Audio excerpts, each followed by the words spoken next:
नमस्कार दोस्तों, शिक्षा मनोविज्ञान में अपनी जो अधिगम के सिद्धांतों के बारे में क्लासें चल रही थी, उसमें आज हमारी ये दूसरी क्लास है। दोस्तों, अपने अधिगम के जो सिद्धांत चल रहे थे उसमें हम सबसे पहले व्यवहारवादी सिद्धांत लेकर चल रहे हैं। तो व्यवहारवादी सिद्धांतों में हमने सबसे पहले, इससे पहले जो क्लास आई थी उसमें हमने थोर्नडाइक के द्वारा जो संबंधवाद का सिद्धांत था वो हमने कर लिया था। आज हम करने जा रहे हैं, वो करेंगे क्लासिक अनुबंधन का सिद्धांत। कौन सा सिद्धांत करेंगे दोस्तों? क्लासिक अनुबंधन का सिद्धांत। परीक्षा की दृष्टि से बहुत ही महत्वपूर्ण सिद्धांत है क्लासिक अनुबंधन का सिद्धांत। तो सबसे पहले हम देखें कि क्लासिक अनुबंधन का सिद्धांत देने वाले विद्वान कौन थे।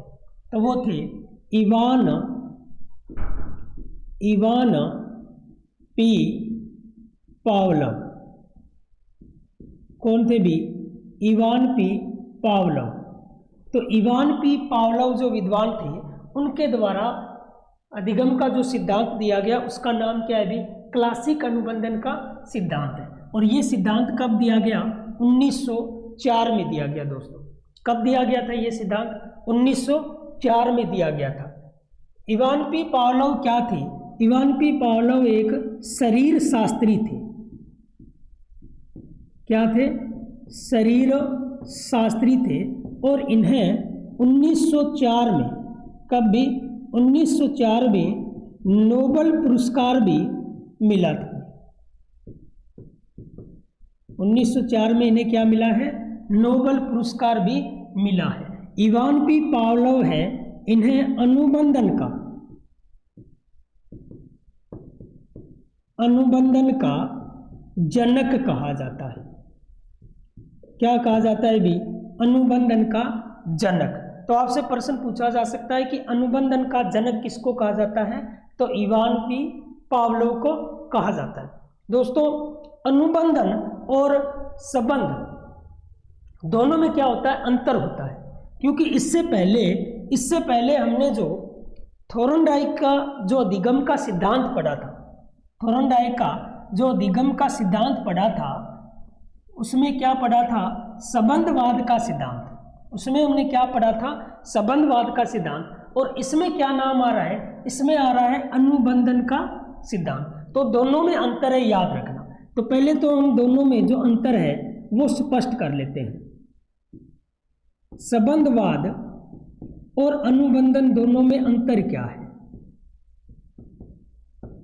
संबंधवाद और अनुबंधन दोनों में अंतर क्या है? देखो, संबंधवाद और अनुबंधन दोनों में अंतर ये है कि जो संबंधवाद है वो उद्दीपक और जो अनुक्रिया होती है, उद्दीपक और अनुक्रिया जो होती है, उनके बीच में जो संबंध बनता है वो अपने आप बनता है, व्यवहार द्वारा अपने आप बनता है। जैसे उद्दीपक और अनुक्रिया के बीच में, यानी बिल्ली ने जो अनुक्रिया की, किसको? मांस को देखकर। तो मांस को देखकर बिल्ली जो अनुक्रिया कर रही थी, तो उनके बीच में जो संबंध बन रहा था, वो अपने आप बना था। ठीक है ना? लेकिन अनुबंधन में क्या होता है कि अनुबंधन में जो उसका वास्तविक संबंध होता है, जो अपने आप संबंध बनता है, उस संबंध को हटाकर, उसको हम किसी अन्य संबंध से जोड़ देते हैं। ठीक है ना? एक ऐसी स्थिति पैदा करते हैं, एक ऐसी स्थिति पैदा करेंगे कि वो जो संबंध है उस वास्तविक वस्तु से न होकर किसी दूसरी वस्तु से हो जाता है। तो इसमें संबंध को परिवर्तन कर दिया जाता है, यानी मोड़ दिया जाता है। ठीक है ना? तो वो क्या होता है? अनुबंधन होता है। तो अनुबंधन क्या होता है? यानी किसी अन्य चीज से क्या हो जाता है? संबंध। लेकिन किसी अन्य चीज से संबंध बनाने के लिए क्या करते हैं? कोई ना कोई ऐसी स्थिति पैदा करनी होती है, यानी कोई ऐसी स्थिति पैदा करेंगे हम कि उसका संबंध उस वास्तविक वस्तु से न होकर किसी अन्य वस्तु से हो जाता है। वो क्या होता है? अनुबंधन। लेकिन संबंधवाद क्या था कि उस वास्तविक वस्तु से ही क्या था? संबंध था। जैसे बिल्ली की अनुक्रिया का संबंध किससे था? मांस के टुकड़े से ही था, किसी अन्य से नहीं हुआ। यानी बिल्ली की जो अनुक्रिया थी उसका संबंध किससे था? जो वास्तविक उद्दीपक था उस मांस के टुकड़े से ही था। लेकिन अनुबंधन में क्या होगा कि अनुबंधन में हम उस वास्तविक स्थिति से उस संबंध को हटाकर किसी दूसरी स्थिति से उसका संबंध जोड़ देंगे, वो क्या होता है, अनुबंधन होता है। ठीक है ना। तो ये चीज आप दोनों अच्छी तरह से समझ गए होंगे कि संबंध और अनुबंधन में क्या अंतर होता है। तो अब हम देखें तो क्लासिक अनुबंधन का सिद्धांत देने के लिए पावलोव ने क्या किया, एक प्रयोग किया। क्या किया भी, प्रयोग किया। तो सबसे पहले तो ये पूछा जा सकता है कि पावलोव ने जो प्रयोग किया वो किस पे किया। पावलोव ने जो प्रयोग किया वो किस पे किया, तो इन्होंने जो प्रयोग किया वो एक भूखे कुत्ते पे किया। किस पे किया, भूखे कुत्ते पर किया। और इस कुत्ते पे जब इन्होंने प्रयोग किया तो इन्होंने क्या किया कि इस कुत्ते की जो लार ग्रंथियां थी उनका क्या किया, ऑपरेशन किया। तो लार ग्रंथि का क्या किया, ऑपरेशन किया। और उस ग्रंथि का नाम पूछा जा सकता है, यानी जिस ग्रंथि का इन्होंने ऑपरेशन किया उस ग्रंथि का नाम क्या था, यह पूछा जा सकता है। तो उस ग्रंथि का जो नाम था, उस ग्रंथि का जो नाम था वो था पेरोटिड।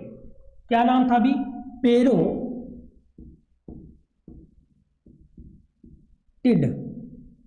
ठीक है ना। ग्रंथि का नाम क्या था भी, पेरोटिड था। तो आपसे प्रश्न पूछे कि पावलोव ने कुत्ते की कौन सी ग्रंथि का ऑपरेशन किया था, तो पेरोटिड ग्रंथि का ऑपरेशन किया था। ये एक लार ग्रंथि थी। क्या थी, लार ग्रंथि थी। तो इसका ऑपरेशन किया। अब देखो इसने प्रयोग कैसे किया। तो सबसे पहले तो इन्होंने जो प्रयोग किया, इसके कितने चरण थे, ठीक है ना, कितने चरणों में इन्होंने ये प्रयोग किया। तो इन्होंने ये जो किया प्रयोग, इसके 3 चरण थे। कितने चरण थे, 3 चरण थे। अब देखो पहला प्रयोग इसने कैसे किया। पहला प्रयोग कैसा किया, यानी प्रयोग किया किस पे, कुत्ते पे। प्रयोग किया किस पे, कुत्ते पे। तो पहले प्रयोग की हम बात करें, तो इन्होंने क्या किया कि कुत्ते को भोजन दिखाया। कुत्ते को क्या दिखाया भी, भोजन। ये पहला प्रयोग था। यानी पहला प्रयोग क्या है, कुत्ते को क्या दिखाया गया भी, भोजन दिखाया गया। कुत्ते को क्या दिखाया गया, भोजन दिखाया गया। तो कुत्ते को जैसे ही भोजन दिखाया तो कुत्ते के मुंह से क्या निकली भी, लार निकली।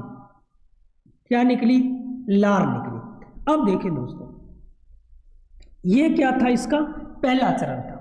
ये पहला चरण था, लेकिन ये जो पहला चरण था, इस पहले चरण में जो भोजन दिया गया, ठीक है ना, भोजन दिया गया, ये क्या है, ये एक वास्तविक उद्दीपक है।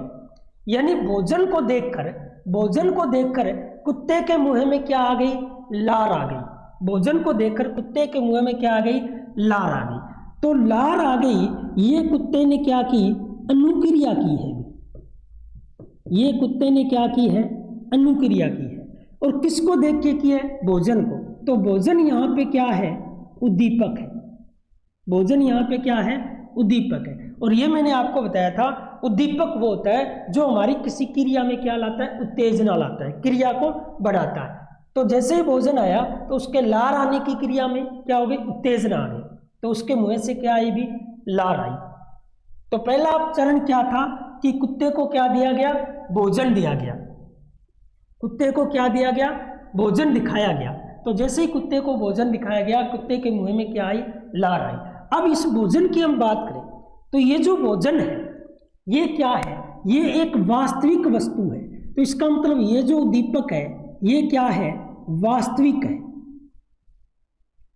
ये क्या है भी, वास्तविक है। ये सहज है।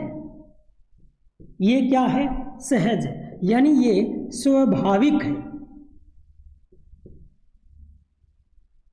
ये क्या है भी, स्वाभाविक है।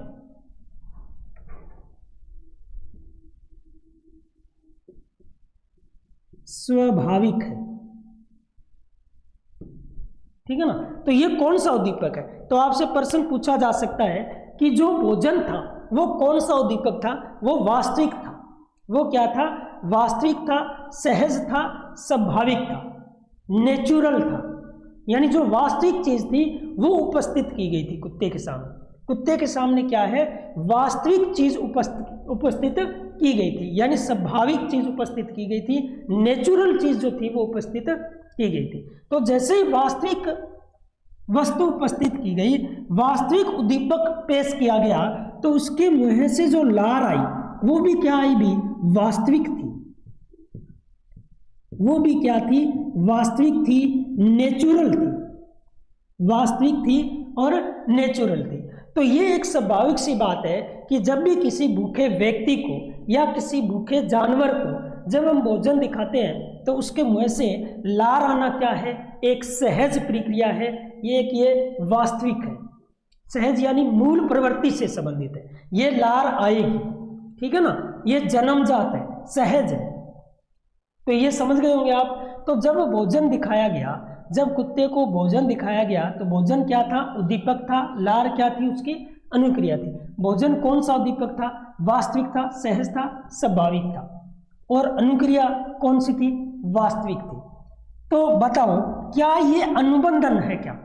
हम देखें यहां ये अनुबंधन बना है क्या, सोचकर देखो, क्या ये अनुबंधन बना है क्या? नहीं, यहां अनुबंधन नहीं है, क्योंकि ये तो वास्तविक है, ये तो अपने आप होगी क्रिया, यहाँ अनुबंधन थोड़ी है। जैसे ही भोजन दिखाओगे तो कुत्ते के मुंह से लार आएगी, तो ये तो क्या है, ये तो एक वास्तविक है, ठीक है ना, यहाँ अनुबंधन नहीं है, यहाँ अनुबंधन नहीं है, ये तो क्या है, संबंध है, ये तो आपस में क्या है, इनका संबंध है, क्योंकि ये तो अपने आप होगी, ये क्रिया तो क्या होगी, अपने आप होगी। जैसे ही आप भोजन दिखाओगे तो लार अपने आप आएगी, किसको देखकर, भोजन को देखकर। तो भोजन को देखकर लार आना स्वाभाविक है, ये संबंध है इनका आपस में।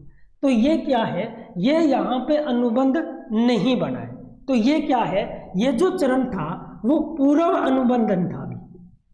ये कौन सा चरण था, पूर्व अनुबंधन, यानी अनुबंधन से बनने से, यानी अनुबंधन बनने से पहले की प्रक्रिया थी। ये कौन सा चरण था भी, ये जो चरण था वो अनुबंधन बनने से पहले का चरण था। तो ये चीज आपको अच्छी तरह से समझ में आई होगी। अब हम देखें, ये जो भोजन था ये क्या था, स्वाभाविक था। क्या था, स्वाभाविक होता है, और अनुक्रिया भी क्या थी, स्वाभाविक थी। तो इनको करने के लिए, यानी ये प्रक्रिया करने के लिए क्या मुझे कोई ऐसी स्थिति पैदा करनी पड़ेगी, क्या मुझे कोई ऐसी कंडीशन पैदा करनी पड़ेगी कि जिसके लिए ये लार आ जाए? तो कोई कंडीशन पैदा नहीं करनी पड़ेगी। हम जैसे भी किसी भूखे व्यक्ति या किसी भूखे जानवर को भोजन दिखाएंगे तो भोजन दिखाते ही उसके मुंह से क्या आएगी, लार अपने आप आएगी, हमें कोई ऐसी स्थिति पैदा करने की आवश्यकता ही नहीं है। तो ये तो आपस में संबंध है ही। तो क्या इस उद्दीपक के लिए क्या यहाँ मुझे कोई कंडीशन लानी पड़ेगी, कोई स्थिति ऐसी कोई पैदा करनी पड़ेगी? इस प्रयोग में जो मैंने पहले पूर्व अनुबंधन से, यानी अनुबंधन बनने से पहले जो मैंने ये प्रयोग बताया आपको, यानी पावलोव ने जो ये पहले प्रयोग किया, क्या इसमें कोई कंडीशन जरूरी थी क्या? क्या इसमें कोई स्थिति पैदा करनी जरूरी थी क्या? तो नहीं थी, क्योंकि भोजन दिखाएंगे तो अपने आप लार आएगी। तो इसका मतलब है यहाँ मुझे कोई कंडीशन की आवश्यकता नहीं थी। तो जब कोई कंडीशन की आवश्यकता नहीं है तो इसको हम क्या कहेंगे, इसको कहेंगे हम अनकंडीशनड। क्या कहेंगे भी,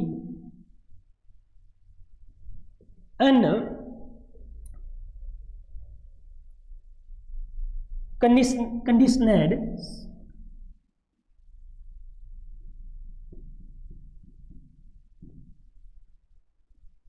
क्या कहेंगे भी, अनकंडीशनड उद्दीपक कहेंगे।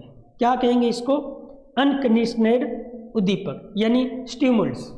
इसको अंग्रेजी में क्या कहते हैं हम, स्टिमुल्स कहते हैं। तो ये क्या है भी, अनकंडीशनड स्टिमुल्स है।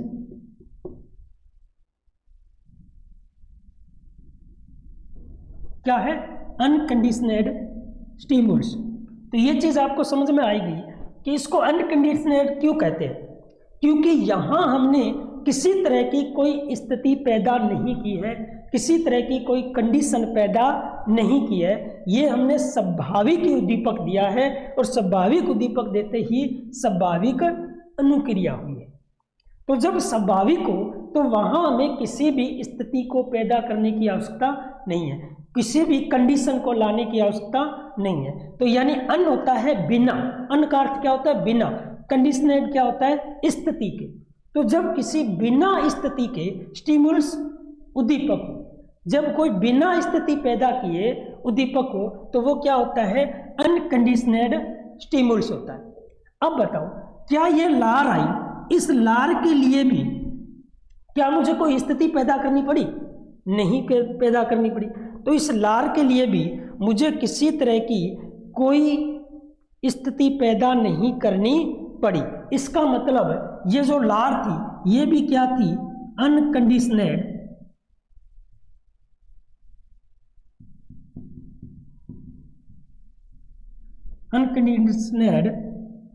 रिस्पॉन्स था भी।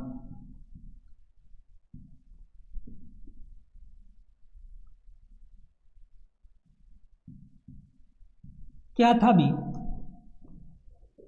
अनकंडीशनेड रिस्पॉन्स था। तो ये चीज समझ में आई कि नहीं आई? दोबारा देखो इस चीज को, बहुत ही महत्वपूर्ण है ये सिद्धांत। एक एक चीज को अच्छी तरह से समझो, क्योंकि बहुत से बच्चे ऐसे होते हैं जिनको ये चीज समझ में ही नहीं आती। तो मैं इसको अच्छी तरह से बता रहा हूं आपको। तो यानी पहले तो देखें प्रयोग किस पे किया? अभी कुत्ते पे किया, और कुत्ते की कौन सी ग्रंथि का ऑपरेशन किया? पैरोटिड ग्रंथि का ऑपरेशन किया भी। अब पहला चरण, इसमें कितने चरण थे भी? 3 चरण में।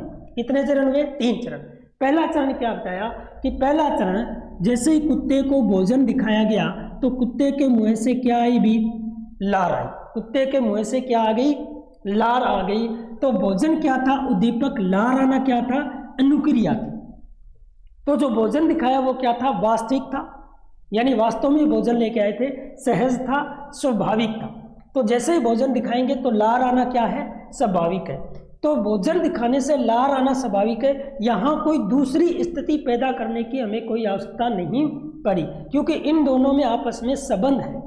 यहाँ तक क्या है? संबंध है इनमें, इन दोनों में क्या है? संबंध है, और संबंध की वजह से आपस इनकी क्या आ रही है? लार आ रही है। क्योंकि ये वास्तव में एक संबंध बना हुआ है कि जब भी किसी भूखे व्यक्ति या किसी जानवर को हम भोजन दिखाएंगे तो उसके मुंह से अपने आप क्या आएगी? लार आएगी। ये एक स्वाभाविक सी बात है। तो जब स्वाभाविक है तो वो क्या है? आपस में संबंध है। अब हम क्या करते हैं दूसरे चरण के, अब इसको अंग्रेजी में क्या कहेंगे? अनकंडीशनेड स्टिमुलस कहेंगे। ठीक है ना? उद्दीपक को क्या कहते हैं? स्टिमुलस कहते हैं। और इसको क्या कहते हैं? अनकंडीशनेड रिस्पॉन्स कहेंगे भी। क्या कहेंगे? रिस्पॉन्स कहेंगे। हिंदी में यदि इसको देखें, बहुत ही मुख्य नाम है। हिंदी में क्या कहेंगे? हिंदी में इसको कहेंगे अनुबंधित। देखो अन का अर्थ होता है क्या यहाँ अनुबंधन बना है क्या? बताओ मुझे, पहले चरण में क्या अनुबंधन बना है क्या? नहीं बना, अनुबंधन नहीं बना, यानी कोई स्थिति पैदा नहीं की गई। पहले चरण में कोई स्थिति पैदा नहीं की गई। जब स्थिति पैदा हो जाएगी तभी वो क्या कहलाएगा? अनुबंधन। तो यहाँ स्थिति पैदा नहीं हुई, तो इसका मतलब ये क्या हो गया? अन्न, यानी एक उपसर्ग होता है। ठीक है ना? उपसर्ग होता है हिंदी में एक अन्न प्लस में अनुबंधन। अन्न प्लस में अनुबंधन। अन्न होता है बिना अनुबंधन यानी स्थिति के। तो ये क्या है? ये जो प्रक्रिया हुई है वो बिना स्थिति के हुई है, इसीलिए इसको कहा जाता है, यदि इन दोनों को जोड़े हम तो ये क्या बनेगा भी? अनानुबंधित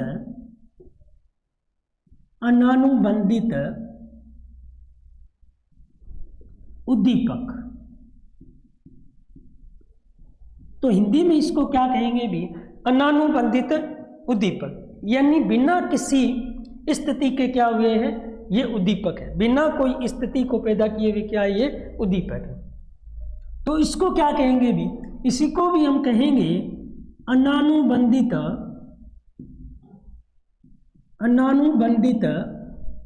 अनुक्रिया, क्या है भी, अनुक्रिया।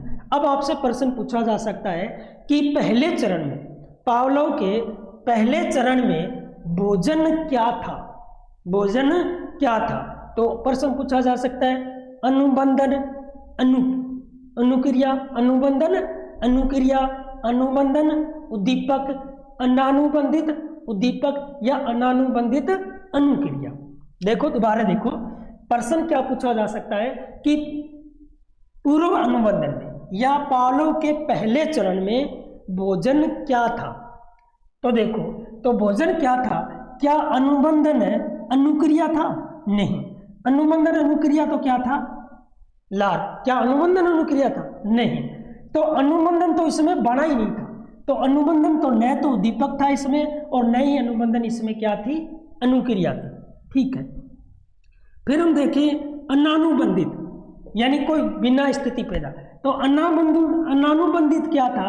अनानुबंधित उद्दीपक था या अनुक्रिया था भोजन? तो क्या था? उद्दीपक था भी। तो भोजन क्या था? अनानुबंधित उद्दीपक था पहले चरण में। और लार क्या थी? अनानुबंधित अनुक्रिया थी। तो ये क्या था? इसका पहला चरण था। अब देखें दूसरे चरण में इन्होंने क्या किया।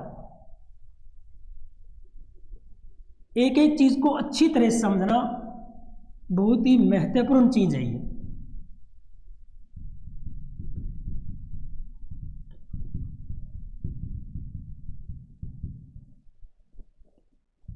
चलो अब देखते हैं दूसरा चरण। अब दूसरे चरण में क्या किया?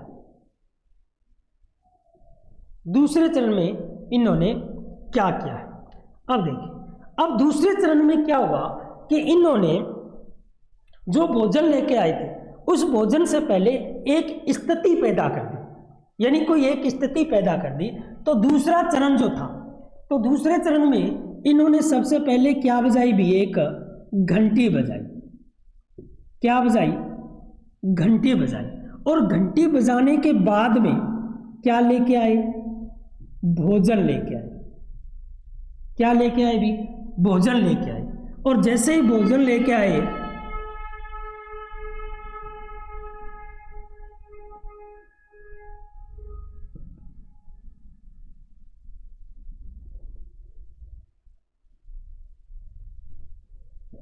तो देखेंगे अब दूसरे चरण में क्या किया कि इन्होंने क्या बजाई? घंटी बजाई। यानी कुत्ते को भोजन देने से पहले क्या बजाई? घंटी बजाई। और घंटी बजाकर कुत्ते के सामने क्या पेश किया गया? भोजन पेश किया गया। और जैसे ही भोजन पेश किया गया तो कुत्ते के मुंह से क्या आई भी? लार आई। कुत्ते के मुंह से क्या आई? लार आई। ठीक है ना। अब ये दूसरे चरण में किया गया। कौन से चरण में किया गया भी? ये दूसरे चरण में किया गया। तो दूसरे चरण में क्या है कि अब क्या लेके आए? घंटी लेके आ गए। और घंटी बजा के क्या दिया? भोजन। और भोजन देखने से क्या आ गई? लार आ गई। अब देखें दोस्तों, अब इस चरण में हम देखें, दूसरे चरण में हम देखें तो दूसरे चरण में एक स्थिति पैदा कर दी। क्या कर दी भी? एक स्थिति पैदा कर दी। और वो क्या आ गई? घंटी आ गई। यानी ऐसी एक स्थिति पैदा कर दी और वो क्या कर दी? घंटी। अब बताओ, क्या ये घंटी स्वाभाविक है क्या? मुझे बताओ, क्या ये घंटी जो है ये स्वाभाविक है क्या? तो ये स्वाभाविक नहीं है। ये स्वाभाविक नहीं है क्योंकि यहाँ पे एक कंडीशन पैदा की गई है। ये स्वाभाविक नहीं है। क्या भोजन स्वाभाविक है क्या?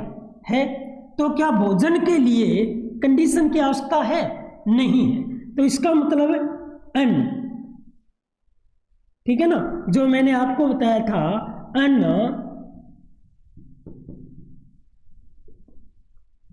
कंडीशनड,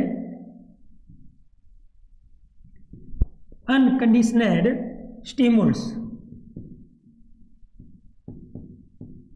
भोजन को क्या बताया था मैंने? अनकंडीशनड स्टिमुल्स बताया था। तो इसमें पहला नाम क्या है? यू, ठीक है ना। और कंडीशन में क्या है? सी। और स्टिमुल्स का क्या है? एस। तो हम इनके पहले पहले अक्षर ले लेते हैं। तो इसका मतलब ये क्या है? यू सी अस है। भोजन क्या है भी, यू सी अस है। यू सी का अर्थ क्या हो गया, अनकंडीशनड, अस का अर्थ क्या हो गया, स्टिमुल्स यानी उद्दीपक। तो यानी इस भोजन के लिए, यानी भोजन के लिए वास्तविक चीज देने के लिए हमें किसी स्थिति की आवश्यकता नहीं होती, स्थिति की आवश्यकता नहीं होती। इसका मतलब क्या है, अन यानी बिना, बिना किसी स्थिति के हम ये प्रस्तुत कर देंगे तो अपनी प्रक्रिया दिखाएगा। तो इसमें हम क्या लेते हैं, पहले अनकंडीशनल स्टिमुल्स बोलते हैं। तो भोजन को क्या कहेंगे, अनकंडीशनल स्टिमुल्स। तो इसको हिंदी में क्या बताया मैंने, अनानुबंधित, अनानुबंधित उद्दीपक।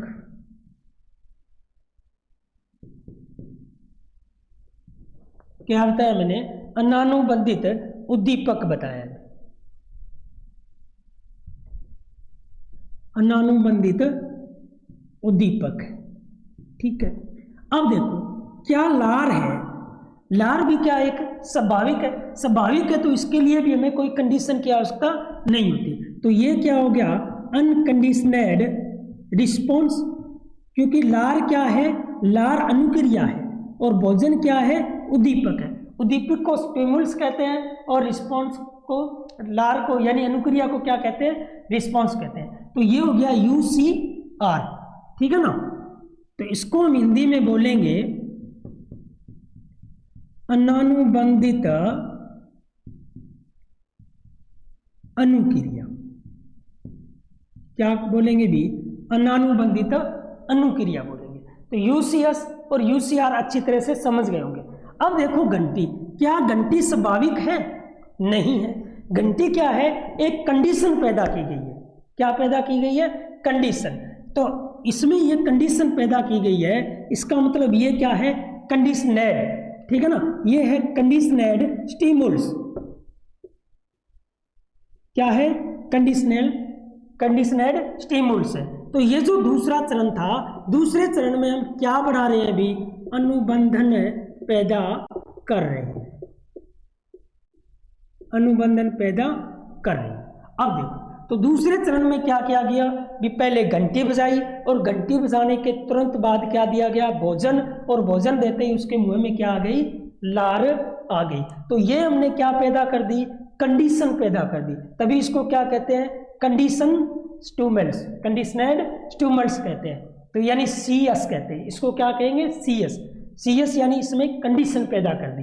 तो जो अस्वाभाविक चीज होती है उसमें हम क्या पैदा करते हैं, कंडीशन, और जो स्वाभाविक होती है वो क्या होती है, अनकंडीशनड होती है। तो यहां हमने ये कंडीशन पैदा कर दी, हम क्या स्थापित कर रहे हैं, अनुबंधन स्थापित कर रहे हैं। अब इस प्रक्रिया को हम बार बार दोहराएंगे। जैसे घंटी बजाई, भोजन दिया, कुत्ते के मुंह में क्या आई, लार आई। घंटी बजाई, भोजन दिया, कुत्ते के मुंह में क्या आई, लार आई। इस प्रक्रिया को हम कई बार दोहराते हैं। तो कुत्ते का जो ध्यान था है वो किस पे आके ठहर जाता है, अब घंटी पे। किस पे, घंटी पे। तो जैसे ही इन्होंने यानी पावलोव ने ये प्रयोग किया, और प्रयोग करने के बाद में इसने तीसरे चरण में क्या किया, देखो, यानी अब कुत्ते का ध्यान किस पे ले आए, वो घंटी पे ले आए। किससे हटाकर, भोजन से हटाकर किस पे ले आए, घंटी पर ले आए। तो इसका मतलब जब घंटी पर ले आए तो वो क्या बन गया, अनुबंधन। क्या बन गया अभी, अनुबंधन। तो देखो तीसरा जो हम देखें, तो तीसरे चरण में इसने क्या किया कि केवल घंटी बजाई। तीसरे चरण में क्या किया अभी, घंटी बजाई। लेकिन घंटी बजाने के बाद में इन्होंने भोजन जो था वो नहीं दिया। क्या नहीं दिया अभी, भोजन नहीं दिया गया। लेकिन जैसे ही घंटी बजी, घंटी बजते ही कुत्ते के मुंह में क्या आई भी, लार आ गई। कुत्ते के मुंह में क्या आ गई, लार आ गई।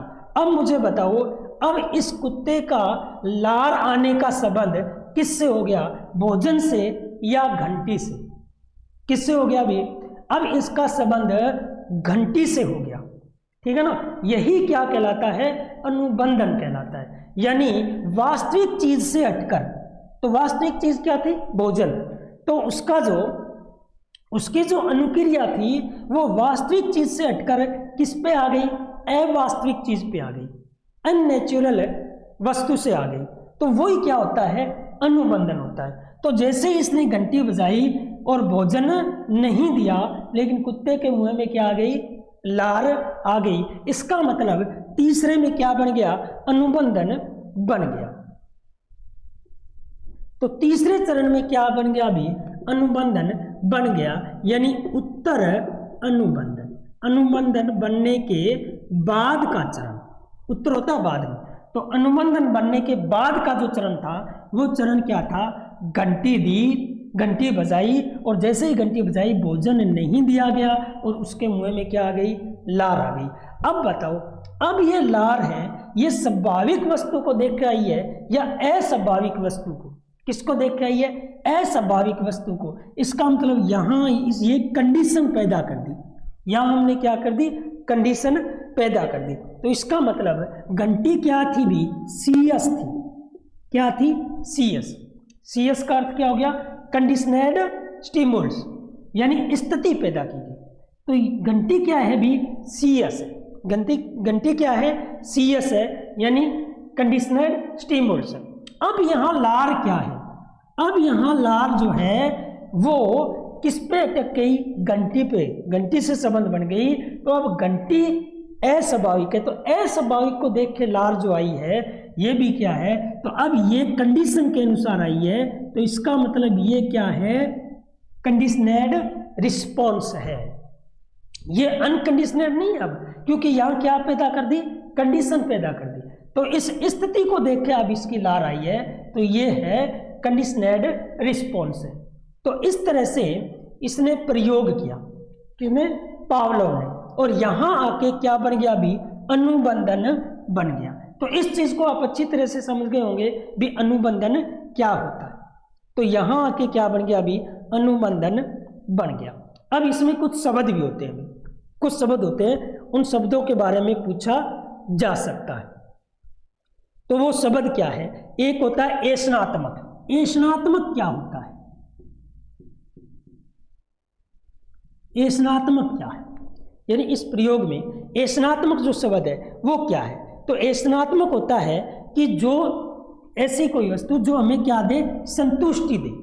तो जब कुत्ता भूखा है तो भूखे कुत्ते को संतुष्टि कब मिलेगी, भोजन खाने से, भोजन को खाने से क्या मिलेगी, संतुष्टि। इसका मतलब यहाँ ऐशनात्मक क्या है, ऐशनात्मक क्या है, भोजन है। ऐशनात्मक क्या है भी, भोजन है। इसका विलोम होता है विक्रेषणात्मक, विक्रेषणात्मक, विक्रेषणात्मक।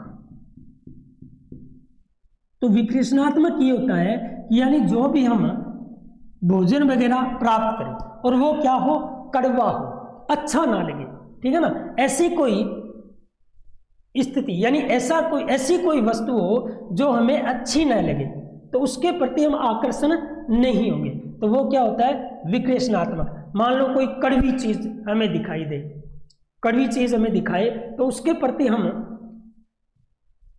अनुक्रिया नहीं करेंगे, उसके प्रति अनुक्रिया नहीं करेंगे, उसको पाने की इच्छा नहीं करेंगे।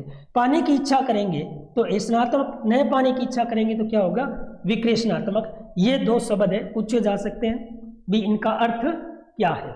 अब हम देखें, जैसे ये प्रयोग किया गया और प्रयोग करने के बाद में जो अनुबंधन है वो बन गया। तो अब इसके उपनाम क्या है, तो अब इसके उपनाम देखें तो इसको कहते हैं क्लासिक अनुबंधन का सिद्धांत। क्या कहते हैं भी, क्लासिक। क्लासिक को हिंदी में क्या कहते हैं, शास्त्रीय कहते हैं। क्या कहते हैं, तो शास्त्रीय अनुबंधन का सिद्धांत भी कहते हैं, इसको परंपरा अनुबंधन का सिद्धांत भी कहते हैं। देखो, शास्त्रीय होता है जो शास्त्रों से संबंध होते हैं, यानी जो नियम होते हैं, यानी जो नियम के अनुसार चले। किसके अनुसार चले, नियम के अनुसार। जैसे शास्त्रीय संगीत होता है ना, जिसके नियम होते हैं, ठीक है ना, उसमें शब्दों की बजाय किसका प्रयोग ज्यादा होता है, सुरों का। जो सुर होते हैं, ठीक है ना, उन पे ज्यादा ध्यान दिए जाते हैं, शब्दों पे नहीं दिए जाते। तो यानी इसका मतलब क्लासिक जो शास्त्रीय अनुबंधन का सिद्धांत है, परंपरागत अनुबंधन, यानी शास्त्र क्या है, परंपरा से चले आ रहे हैं, तो परंपरागत अनुबंधन का सिद्धांत भी कहते हैं। तो शास्त्रीय अनुबंधन का सिद्धांत भी कहा जाता है, परंपरागत अनुबंधन का सिद्धांत भी कहा जाता है, और परंपरागत का अर्थ क्या हो गया, प्राचीन अनुबंधन का सिद्धांत कहा जाता है। सबसे अच्छी बात याद रखना, इसमें क्या नाम आएगा भी, अनुबंधन आएगा। क्या नाम आएगा, अनुबंधन आएगा, और अनुबंधन का मैंने आपको अर्थ बता भी दिया। अब देखो, संबंध प्रत्यावर्तन भी कहते हैं इसको। संबंध प्रत्यावर्तन का क्या अर्थ हो गया भी, संबंध को परिवर्तन कर देना। पहले संबंध किससे था, भोजन से, लेकिन यहां से परिवर्तन करके किससे कर दिया, घंटे से, तभी इसको क्या कहते हैं, संबंध प्रत्यावर्तन का सिद्धांत भी कहते हैं। इसको कहते हैं सहज अनुबंधन का सिद्धांत।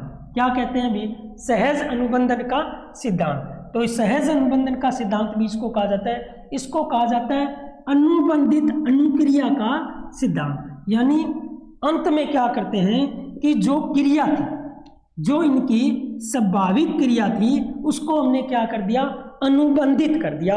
यानी एक कंडीशन वाली चीज पे लाके रख दिया।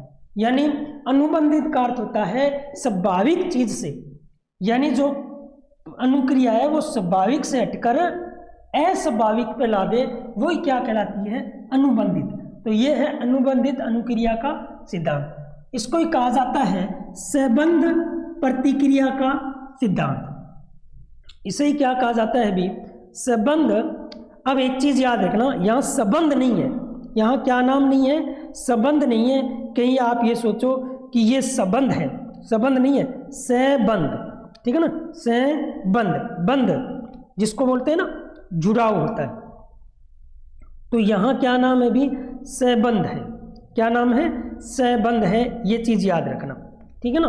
तो इसे बोलते हैं संबंध प्रतिक्रिया का सिद्धांत। संबंध प्रतिक्रिया का सिद्धांत। देखो यहाँ कहीं आप ये समझो कि संबंध है, संबंध नहीं है, ठीक है ना। संबंध और संबंध में अंतर है,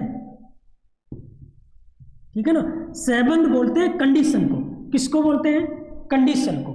तो कंडीशन को देखकर हम जो प्रतिक्रिया करते हैं, तो संबंध किसको बोलते हैं, अनुबंधन का दूसरा नाम क्या है, संबंध है भी। अनुबंधन का दूसरा नाम क्या है, संबंध है, ठीक है ना। तो संबंध नहीं है, संबंध है, ठीक है ना। यानी कंडीशन वाली चीज के साथ जोड़ देना। तो संबंध प्रतिक्रिया का सिद्धांत भी कहा जाता है। देखो संबंध को इंग्लिश में क्या कहते हैं, कंडीशनेड। क्या कहते हैं, कंडीशनेड। प्रतिक्रिया को रिस्पॉन्स, तो इसको कंडीशनेड रिस्पॉन्स थ्योरी भी कहा जाता है। क्या कहा जाता है, कंडीशनेड रिस्पॉन्स थ्योरी भी कहा जाता है। तो कंडीशन में पहला अक्षर सी और दूसरा क्या है, आर।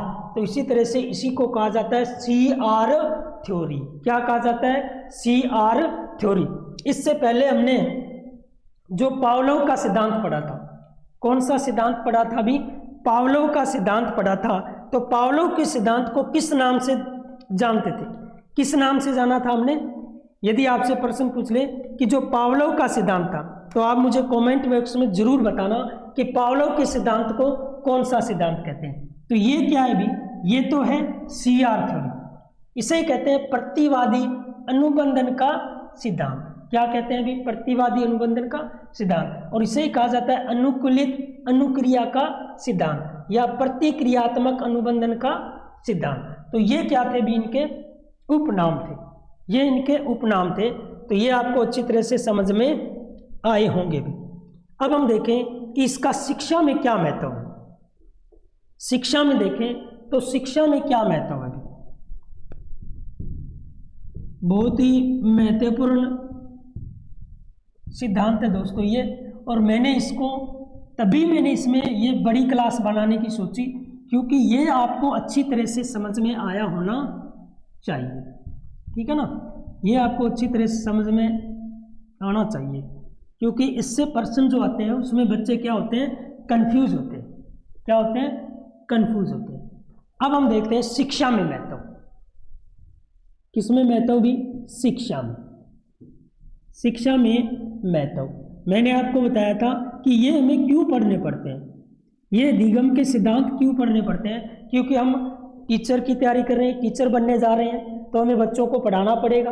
तो इस नियम का हम शिक्षा में क्या प्रयोग कर सकते हैं, कहाँ प्रयोग करेंगे। तो ये जो है इसमें क्या होता है अभी, किसी बच्चे के भय का निवारण होता है। किसका? भय का निवारण। बच्चे के भय का निवारण होता है अभी। इस सिद्धांत से क्या होता है, बच्चे का जो भय होता है, यानी बच्चे के भय का निवारण होता है, उसका जो भय होता है वो दूर होता है। उसके बाद हम देखें माइक्रो टीचिंग। ठीक है ना, बहुत ही अच्छा प्रश्न है। जो माइक्रो टीचिंग है वो किस पे आधारित है अभी, वो CR सिद्धांत पे आधारित है। CR सिद्धांत कौन सा है? यही अनुबंधन का सिद्धांत। तो ये किस में है अभी, माइक्रो टीचिंग।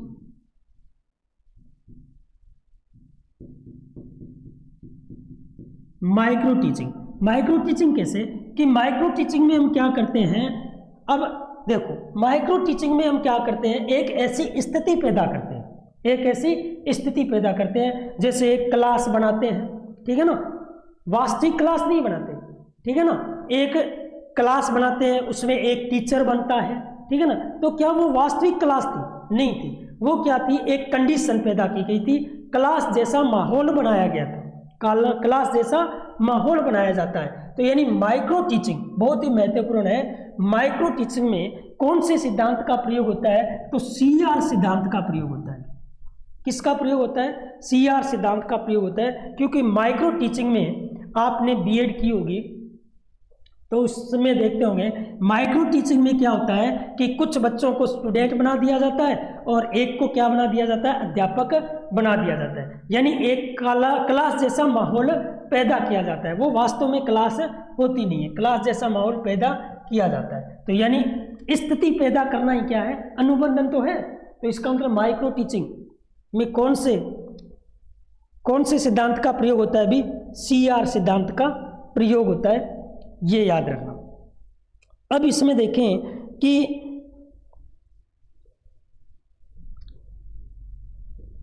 इसमें आदतों का निर्माण होता है, ठीक है ना। बच्चों में क्या है, आदतों का या रुचियों का निर्माण करते हैं। आदतों या रुचियों का निर्माण किससे होता है, CR थ्योरी से ही होता है। यानी हम कोई ऐसी स्थिति पैदा कर देंगे जिससे उसमें क्या हो, अच्छी आदत हो, क्या हो, उसमें अच्छी आदत हो। इसी से ही हम क्या करते हैं, दृश्य और श्रव्य सामग्री का जो प्रयोग करते हैं। कौन से सिद्धांत के अनुसार करते हैं, CR सिद्धांत के अनुसार ही करते हैं। तो दृश्य और श्रव्य सामग्री का जो हम निर्माण करते हैं, ठीक है ना। और स्वयंगात्मक रूप से जो पीड़ित बालकों का उपचार होता है वो कौन सी विधि से होता है, कौन से सिद्धांत से होता है, CR सिद्धांत से। तो बहुत ही महत्वपूर्ण प्रश्न है, स्वयंगात्मक रूप से पीड़ित बच्चों का उपचार होता है, ठीक है ना, स्वयंगात्मक रूप से। तो जो स्वयंगात्मक रूप से पीड़ित बच्चे होते हैं उनका इस विधि से क्या होता है, भी इस सिद्धांत से क्या होता है, इलाज होता है, यानी उनका उपचार होता है। ये चीज याद रखना। फिर उसके बाद देखें सुलेख और अक्षर का अभ्यास। किसका भी, सुलेख और अक्षर का अभ्यास भी क्या होता है, इसी CR थ्योरी के माध्यम से ही होता है, CR थ्योरी के माध्यम से ही होता है। उसके अनुसार यदि हम देखें तो एक आपसे उदाहरण पूछा जा सकता है, जैसे डमरू पर जो वानर नृत्य करता है, ठीक है ना, डमरू पर जो वानर नृत्य करता है वो कौन सी थ्योरी होती है, CR थ्योरी होती है। कौन सी थ्योरी होती है, CR थ्योरी होती है। ये चीज याद रखना, ठीक है ना। सर्कस वगैरह में जो पशु वगैरह जानवर वगैरह है, ठीक है ना, वो जो भी प्रक्रिया करते हैं तो वो कौन सी थ्योरी होती है, CR थ्योरी होती है।